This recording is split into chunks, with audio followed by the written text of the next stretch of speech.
ফেব্রুয়ারি মাসের ২ তারিখ সরস্বতী পুজো। তাই ফেব্রুয়ারি মাসের ১ম দিনই সকাল সকাল বেরিয়ে পড়লাম পুজোর জন্য বাজার দোকান করতে। ছোটবেলা থেকেই আমি বাজার দোকান করতে খুব ভালোবাসি। পৌঁছে গেলাম দশকর্মার দোকানে। লিস্ট অনুযায়ী দশকর্মার সমস্ত জিনিস, ফল, মূল, সবজি, যাবতীয় জিনিস কিনে ফেললাম।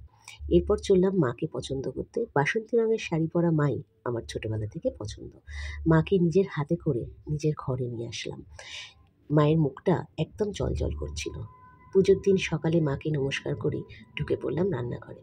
একে একে বাসন্তী পোলাও, ফুলকপি, আলু, কড়াইশুঁটি দিয়ে তরকারি, কাজু পোস্ত বাটা দিয়ে পনির বাটার মশলা, খেজুর, আমসত্ত্ব, টমেটো দিয়ে চাটনি এবং সবশেষে আমার একটা খুব পছন্দের কাজ বেগুনি ভাজা, সেটাও সেরে ফেললাম।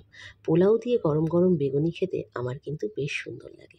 সরস্বতী পুজো বলে কথা, তাই হলুদ রঙের শাড়ি পরে একেবারে বাঙালি বধূ হিসেবে রেডি হয়ে নিলাম। সরস্বতী পুজো মানেই হলুদ শাড়ি। এরপর শুরু হলো পুজোর প্রস্তুতি পর্ব। ফল কাটা এবং নানান রকম জিনিসপত্রের আয়োজন করতে আমার রান্নার মাসি, আমার দাদা, আমার বর আমাকে খুবই সাহায্য করেছে। এরপর চলে এলো ঠাকুরমশাই, শুরু হলো পুজো। পুজোর দিনের সকালটা মেঘলা মেঘলা ছিল, বেশ ভাল লাগছিল।